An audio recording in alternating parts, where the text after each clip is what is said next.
The massive view screen in Times Square flickered to life, replacing advertisements with an image that would forever change humanity. Across every major city on Earth, the same broadcast appeared simultaneously. The golden insignia of the Zorathi Galactic Empire filled the screens, followed by footage that made billions of humans stop in their tracks. In the center of a vast alien plaza stood 70,000 humans.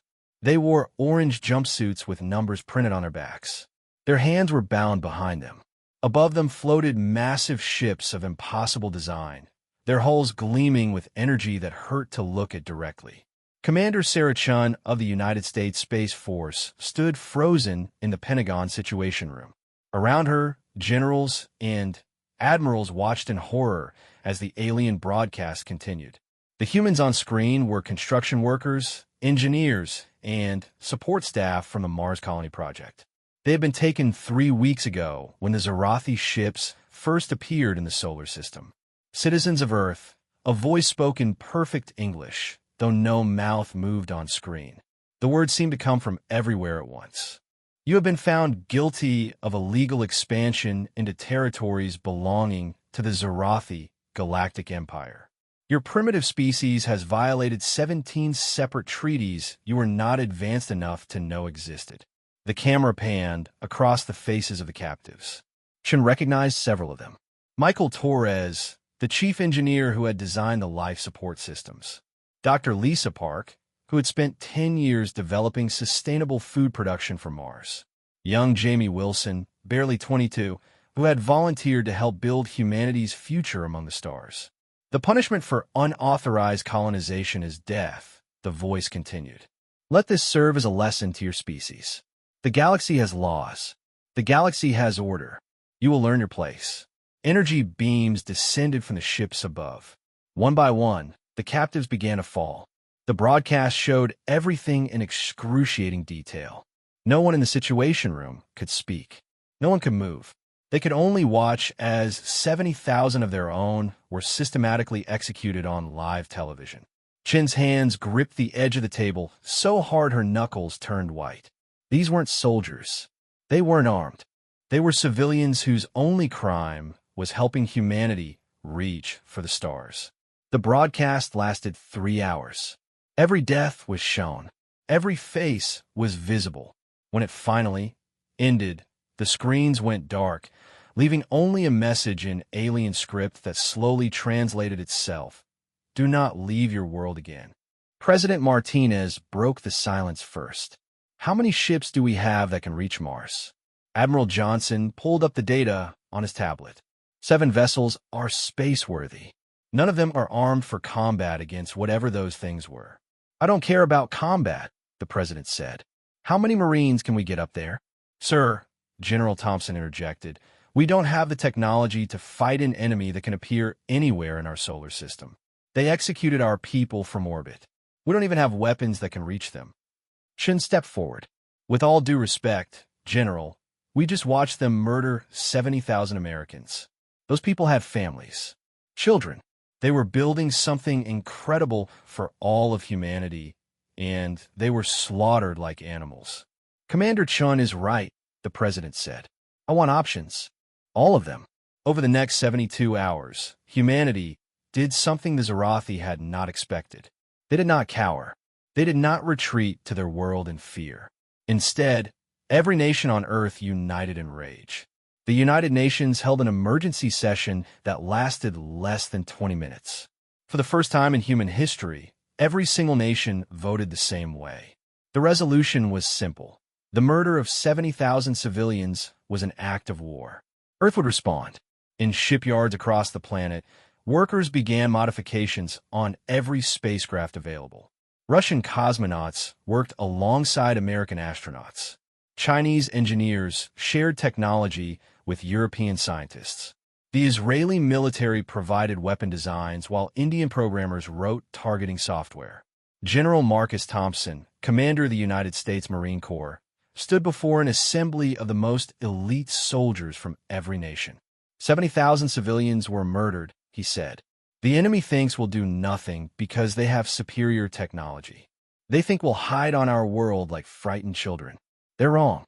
The Marines roared their approval. We don't know their weapons. We don't know their defenses. But we know one thing, they bleed.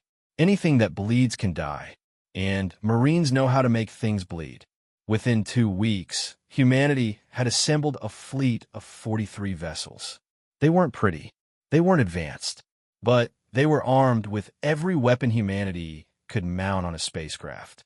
Nuclear missiles, railguns, laser systems still in prototype. If it could potentially hurt an enemy, it was bolted onto a ship.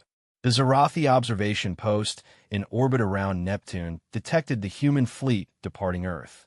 The commander, Vex Prime Koloth, watched with amusement. The primitives dare to leave their world after our warning, he transmitted to his superiors. Shall we destroy them? Let them come, replied the sector governor. It will be educational for them to see how outmatched they are. Destroy half their ships as they approach Mars. Let the survivors return to spread fear. But humans had learned something important from the broadcast. The Zarathi were arrogant. They announced their actions. They took time to make speeches. They wanted fear more than they wanted victory. These were weaknesses that could be exploited. Commander Chun led the first wave from the bridge of the hastily retrofitted USS Armstrong. All ships, this is Chun. Remember, we're not trying to match their technology. We're going to do what humans do best. We're going to be unpredictable. The human fleet split into 7 groups, each taking wildly different approaches to Mars. Some ships accelerated to dangerous speeds, pushing their engines beyond safe limits. Others went dark, drifting on momentum alone. 3 vessels began broadcasting confusing signals on every frequency, filling space with human music, mathematical equations, and recipes for chocolate chip cookies. The Zarathi were genuinely confused. Their tactical computers couldn't predict the human movements because there was no pattern to predict. Every species they had conquered had fought according to logical military doctrine. Humans were doing something that looked like chaos, but felt like strategy. What are they doing? Koloth demanded as his sensors showed human ships performing maneuvers that served no tactical purpose. Unknown, Vex Prime, his subordinate replied. One vessel appears to be painting itself purple. Painting itself? Affirmative. Another is broadcasting what our translators identify as a child's song about a farm animal. The first nuclear missile struck while the Zarathi were still trying to understand human tactics. It had been launched from a ship that appeared to be damaged and drifting. The explosion against their shields did minimal damage, but it accomplished something more important. It surprised them. Surprise was not an emotion the Zarathi were accustomed to feeling. More missiles followed from unexpected angles. Ships the Zarathi had dismissed as decoys suddenly accelerated and fired. The attacks were primitive, barely scratching the advanced shields of the Empire's vessels, but they kept coming from directions that made no sense. Return fire, Koloth ordered. Destroy them. Energy beams lanced out from the Zarathi ships, vaporizing human vessels instantly. But for every ship destroyed, 2 more seemed to appear from nowhere, having used the debris of their fallen comrades as cover. Chen watched the tactical display as another ship vanished in a flash of light. 12 vessels lost already, but they were learning. Each death taught them something about Zarathi weapons, their range, their recharge time, their targeting priorities. All ships, pattern Delta, she commanded. Let's show them what Marines can do. The remaining human vessels suddenly coordinated their chaos. What had seemed like random movements revealed itself as preparation. Ships that had spent 20 minutes maneuvering into apparently useless positions were now perfectly placed to attack from 30 different angles simultaneously.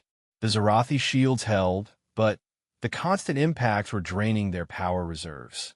More concerning was the human behavior. Species facing the empires might typically try to flee or surrender after losing a third of their forces. These humans were accelerating their attacks. Vex Prime, the sensor officer, reported with concern, the human vessels are not retreating. I can see that, Koloth snapped. Why are they not retreating? On the bridge of the Armstrong, Chen opened a channel to all remaining ships. This is for the 70,000, she said simply. Every human vessel fired everything they had. Nuclear missiles, kinetic rounds, laser beams, and, in one case, a cargo container filled with mining explosives that had been disguised as debris. The coordinated assault lasted only seconds, but it represented the combined fury of a species that had watched their people executed on live television. The Zarathi cruiser Dominant Claw took the brunt of the assault. Its shields, already strained from the constant harassment, fluctuated under the barrage. For just a moment, they failed. A single nuclear missile made it through. The explosion tore into the cruiser's hull, venting atmosphere and Zarathi crew into space. It wasn't a killing blow, but it was something the Empire hadn't experienced in centuries.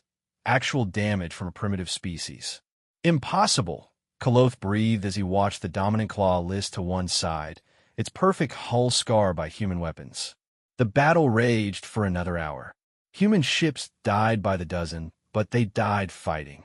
They died ramming Zarathi vessels. They died broadcasting defiance. They died showing the galaxy that humanity would not kneel. When the last human vessel was destroyed, only 8 of the original 43 remained functional enough to limp back to Earth.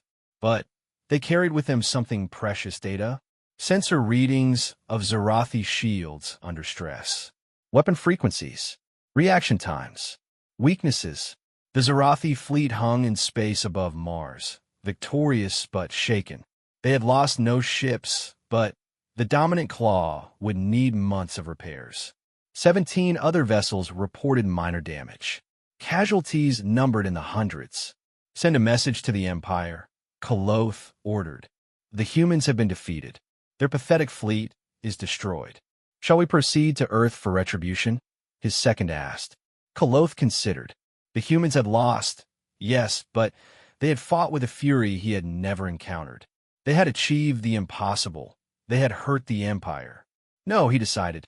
We return to base for repairs and reinforcements. The humans have learned their lesson. But Earth was not learning the lesson the Zarathi intended.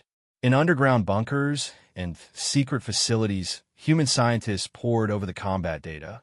They analyzed every energy signature, every shield fluctuation, every weapon's discharge. The sacrifice of 35 ships and their crews had purchased something invaluable: understanding. Look at this. Dr. Rachel Morrison pointed to a display showing Zarathi shield harmonics. When they're hit from multiple angles, there's a resonance pattern. If we can match that frequency. General Thompson studied the tactical reports. They're arrogant, he concluded. They announce themselves. They give speeches. They want us to fear them more than they want to simply destroy us. We can use that, Chen said. She had survived the battle, one of the few who had. They expect us to follow patterns. When we didn't, they struggled to adapt.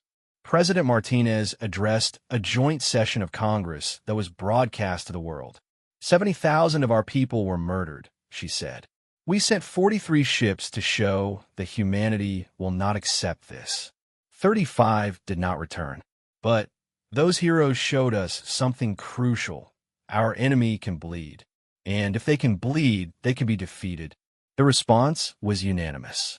Every resource on Earth turned toward a single purpose. Car factories retooled to build spaceship components. Universities became military research centers. The greatest minds of humanity united with one goal: justice for the 70,000. 6 months after the execution broadcast, Earth launched its second fleet. 117 vessels, each incorporating lessons learned from the first battle. They were still primitive by Zarathi standards, but they were built with one advantage the Empire couldn't match: human creativity and determination. The Zarathi detected the fleet's launch immediately. Koloth, now commanding a reinforced squadron of 20 vessels, moved to intercept them near Mars. The primitives dared to try again, he transmitted to his fleet. This time, we leave no survivors. Let them learn that defiance brings only death. But the human fleet did something unexpected. As they approached Mars, they began broadcasting. Not weapon signatures or threats, but names.